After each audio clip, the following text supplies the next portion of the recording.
صابتا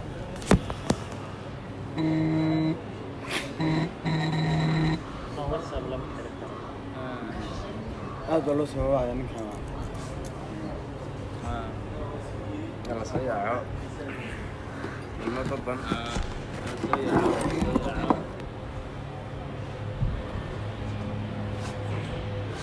شيرتنا ولا سبعة شيرتنا في بستان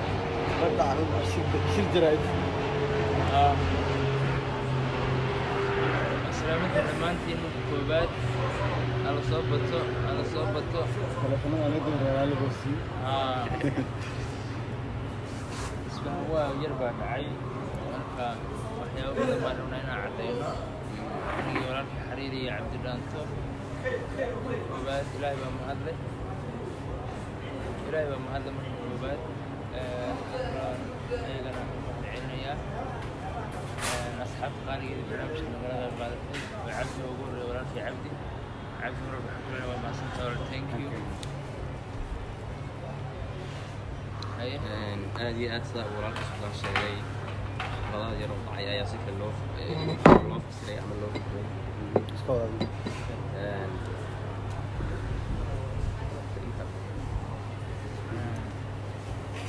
اوكي marka walaalka suuqan sidoo sheegay khalad yar ayay baraha bulshada si kala u qaateen wax dhibo jirina muu jirin wax dhibo dhacay amniga naga aadayaa loo sugay dowladdu si fiican ay noo soo dhaweysay ciidanka amnigu si fiican ay noo soo dhaweeyeen khaladaad yar oo ka dhacay hoteelka ayaa si kale loo rogay wax dhibo dhacayna maysan jirin dowladdu sharafyo kalena ma haynaa isbaa ma haynaa si wanaagsan ayay noo soo dhaweeyeen iyo bulshada xamar dhammaanto qaybaheeda kala duwan si heersaraa bay noo soo dhaweeyeen dad aan aad u jecel lahay farxadaan hayno jecel haweeneyna la soo joogo weeyaan marka khalad yar oo dhacay in si kale loo fahmo maanta ma qurux badno markaas ماشي والله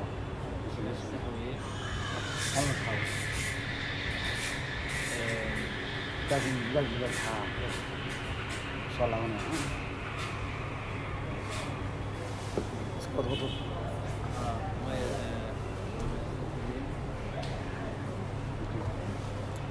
زي ولا في الحرير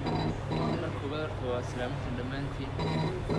حال برنامج بان لهاي سرعوا جيدين برنامج كسوبر حلقي برنامج ساعد من جنبي هي حلقي من جنبي dad badan baa waxay leeyihiin in lagu wala soo weerarayo ayaga la target gareenayo iyaga in la dilo dad badan baa ku sheekeynaya waliba qolada social media waxyaabo badan inaad sumcada dad badan lagaga dilo wax yar oo qarash yar lagu helayo ama view yar oo helayso ama YouTube aad wax ka helayso in dadka sumcada looga baabi'iyaad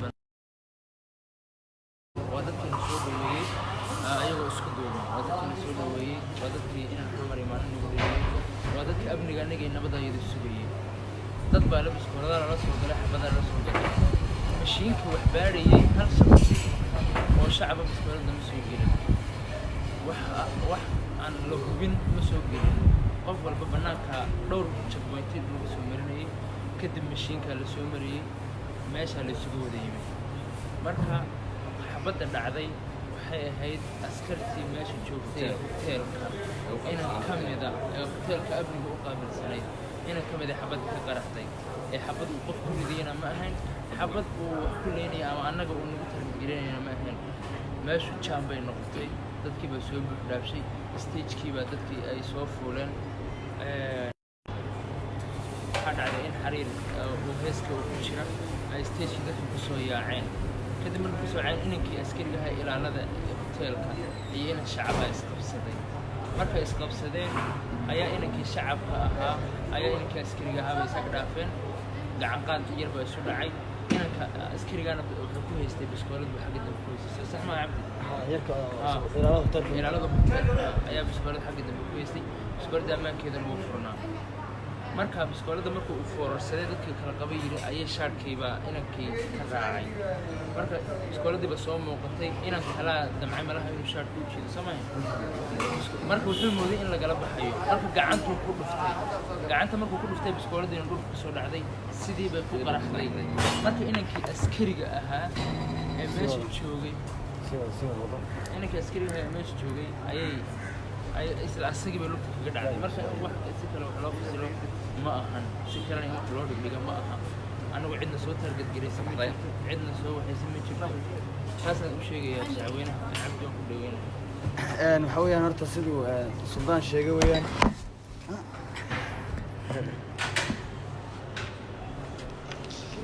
siduu walaalka Suldaan sheegay weeyaan xalay wixii dhacay wax weyn oo hadda saar loo sii buunbuuniyay ma aysan ahayn waxay ahayd wax yar oo khalad yar oo qof ma garanaysaa ka dhacay ayuu ahaa wax ku talagal oo dad soo abaabuleen oo dad ka soo shaqeeyeen ma aysan ahayn meesha amnigeeduna wuu sugnaa kale waxaan u sheegaynaa dawladdu sharaf bay leedahay ciidanka dawladdu ammaanka kore ilaalin horta wax ciidan gudaha ma soo galin dawladdu leedahay shacab ma soo galay siduu Suldaan sheegay hal shakhsi oo kamid ah ilaalada hotelka ayuu ahaa ninka biskoolada watay taasna aad ba looga wareeyay asaga qofka ka dhacdayna asaga ay biskoolada asaga ayayna ku dhacday isla asaga bay ku dhacday ha marka shacabka Soomaaliyeed waxaan cadeynaa fanaantan xafladii ay qabteen wax haba yaraata dadka shacabka soo gaadhay ma jirto oo wax ku noqdo annagana waa annaga nabad qabnay ayagina waa kuna nabad dadka social media ha beenta iyo propaganda ku wada ha joojiyaan baan leenahay waxa weeyaan markaas حرم نبات قطعات حرم نبات قطعات ولا سيف قطعات dadku waxay leeyihiin manaba qataaniya horta xabad ka soo wada ma ahayn xabad sidii walaal soo sheegay haadhu ku dhacday jaamna way ahayd dadka dawladda askarta amniga dhammaan shacabweynaha xamar karaama noo haynaa waa dad aan jecelahay waa dadka iyagii waa dad si fiican noo soo dhaweeyey waa dad nagu dhaliyay inaanu sii joogno baraha bulshadu inay si kale ay u fasiraan ma qurxan waa meel nabad aan nabad baa taala wax yaroo ka dhacay ayay baraha bulshadu si kale u burburinayaan qof iyo yar ku helaya sida Suldaan sheegay inuu dadka sumcadda ka dilo sumcadda ka dilo waa ka taabin sumcadda ka dilo aad ay noola farxin tahay mana qurxan markaas aba fiyo helayna dadka sumcadda u baabiso taasna barayaasha bulshada ayaa ku dhalacayn dhaliishan u jeedinaya حاويان مركز برنامج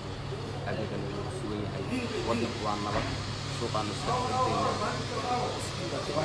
حاويان مركز حمر عيلان فقدني إن نقبح نبض مر بس نقبض دونا كل هيدا هذا وتد قلب في عم وتد قلب وناسن وحضر عين وجه ولا مش كلام حرا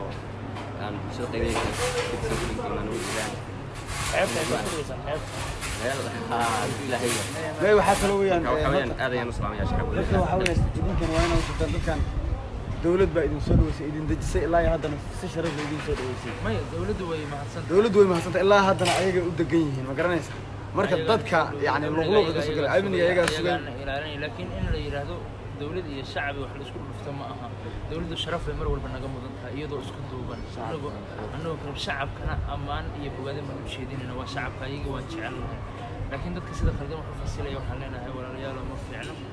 Soomaali baan nahay isku wada doonahay in la iskala qaado ma qurux badna dad wada dhashay baan nahay dad walaalo baan nahay aad baa mahadsantiin waa nabad qabnaa dawladda sharafta waa salaamina isku duuban shacabkana waa salaamina aad baa mahadsantiin dadka ayagii dalka ayagii waan joognaa dad baa wax kala ka sheekeynaya aad baa mahadsantiin assalaamu calaykum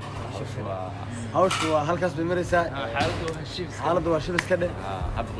habaqle shibis ka dheh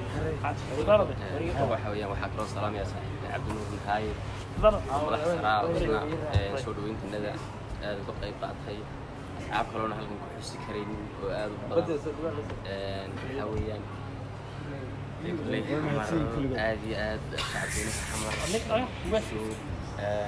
rabiic حمد أبو دك هذا هالكلام يقول صوت ريده ما بفكر ما وحويان أنا مهل علنا دك كلام مهل علنا أنا ما قرنا ما كان كان لي سكوريتي يا مهل ربيع أنا مهل علنا ولكن عنده إذا ذكرنا إنسان سجن أدنى مهل علنا أيضا ولاش نمونا أيضا أدنى مهل علنا أيضا كالين مهمة كقادة برامجك وحكرنا هذا مهل علنا ضمان قيبها أي كوبنت الدولة ده ورنتي سهجر العانة وقشنا ويلشن ولا علينا أو ضل كودي قرب تاجن ilaa iyo haddana garab taagan oo heelan oo habeen iyo maalin la joogaan waa mid taas xagga dawladdu wax oo shuud ma saarno sidii quruxda badneed ee loo soo dhaweeyay ilaa iyo had yartana soo dhaweynta u socoto xariir weyn ma qabaan ha dawladda gacanta ku haysa dawlad bay u degan yihiin de nimanka youtube-yada le niyo ilaahay naga qabto ma fahamteen nimanka youtube-yada le oo balaayada karbiyada joojinaya oo shacabkii iyo isku diraya dawladdii iyo fanaaniinta isku keenaya ilaahay naga qabto ma fahamteen lacag fiicanna allah siiyo oo ku iimaan qabaan marka dawladda aad halkan ugu sameeyay special waxaan aad halkan ugu salaamayna maamulka gobolka Banaadir iyo dhammaan howlwadeennada ka tirsan xafiiska ra'iisul wasaaraha aad u salaamayna xusuusma oo hawshan wax badan ka shaqeeyay marka halkaas ayaan ku soo gabagabeynaa wixii kale billahi tawfiiq gadaal baan ka soo sheegi doonaa assalaamu calaykum waraxmatullahi wabarakaatuh